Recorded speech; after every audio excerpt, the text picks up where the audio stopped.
खंड 3 उत्तर की शब्द सीमा 100 अंक 8 प्रश्न 7 हरितगृह गैसों पर विस्तृत टिप्पणी लिखिए। उत्तर ग्रीन हाउस गैसें ग्रह के वातावरण या जलवायु में परिवर्तित और भूमंडलीय ऊष्मा के लिए उत्तरदायी होती है। इसमें सबसे ज़्यादा उत्सर्जन carbon dioxide, nitrous oxide, methane, fluoro वाष्प, ओजोन आदि करती है। इन गैसों का उत्सर्जन आम प्रयोग के उपकरणों जैसे कि वातानुकूलन, फ्रिज, स्कूटर, कार, कंप्यूटर आदि से होता है। कार्बन डाइऑक्साइड के उत्सर्जन का स्रोत सबसे पेट्रोलियम ईंधन एवं पारंपरिक चूल्हे हैं।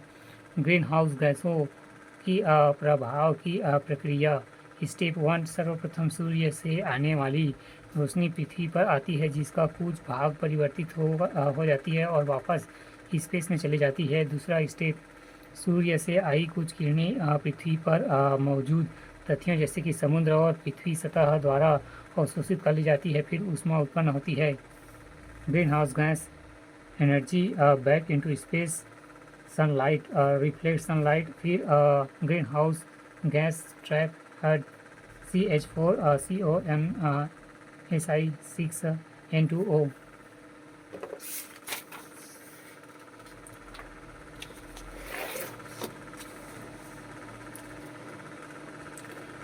स्टेप 3 यह उत्पन्न हुई ऊष्मा अंतरिक्ष की ओर आ जाती है। स्टेप 4 इस ऊष्मा का कुछ हिस्सा ग्रीन हाउस गैसों द्वारा अवशोषित कर ली जाती है, जिससे पृथ्वी का तापमान गर्म बना रहता है। स्टेप 4 मनुष्य की क्रियाओं जैसे कि जीवाश्म ईंधनों के प्रयोग, पेड़ों और वनों पर सफाया आदि से ग्रीन हाउस गैसों का स्तर वातावरण में लगातार बढ़ते जा रहा है।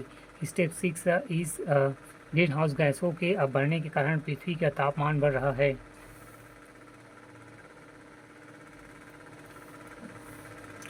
प्रश्न 8 वायु प्रदूषण क्या है? इसके कारण, प्रभाव एवं नियंत्रण के उपायों का वर्णन कीजिए।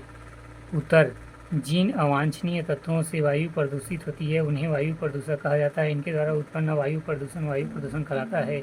वायु प्रदूषण के कारण पहला प्राकृतिक कारण ज्वालामुखी से निकलने वाली राख, वनों में लगी आग एवं आंधी तूफान के समय उड़ती हुई धूल, कीचड़ व दलदल भरे क्षेत्र में होने वाली जैविक रासायनिक क्रियाओं के दौरान निकलने वाले गैसें आदि से वायु में प्रदूषण।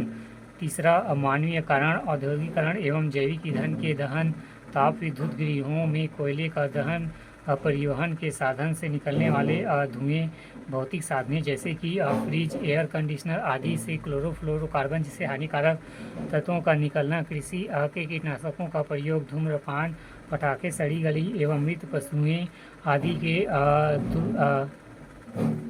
दुर्गंध युक्त गैसों पर निकलना आदि वायु प्रदूषण के कारण हैं। वायु प्रदूषण के प्रभाव। पहला वनस्पतियों पर प्रभाव, पत्तियों एवं रोगग्रस्त होकर गिर जाना, वस्त्रसर्जन एवं रुक जाना, अम्लीय वर्षा और औद्योगिक पर प्रतिकूल प्रभाव पड़ना इत्यादि। दूसरा मानव स्वास्थ्य पर प्रभाव, फेफड़े संबंधित बीमारियां, अस्थमा, दम घुटना, कोरोना, मस्तिष्क की क्रियाशीलता का कम होना, रुधिर संबंधित बीमारियां, आँखों में जलन, बच्चों में सांस लेने में तकलीफ, फेफड़ों का कैंसर, सर दर्द इत्यादि अनेक बीमारियों का होना। वायु प्रदूषण नियंत्रण के उपाय। औद्योगिक चिमनियों की सफाई, वाहन निर्माण कंपनियों का ईंधन एवं प्रदूषण रहित निर्माण व्यवस्था, विद्युत चलित रेल इंजनों का प्रयोग, कानूनी कार्यवाही, बैटरी चलित वाहनों का प्रयोग, परमाणु योजनाओं से निकलने वाले रेडियोधर्मी पदार्थों को शीघ्र विघटन पदार्थों में बदलना इत्यादि।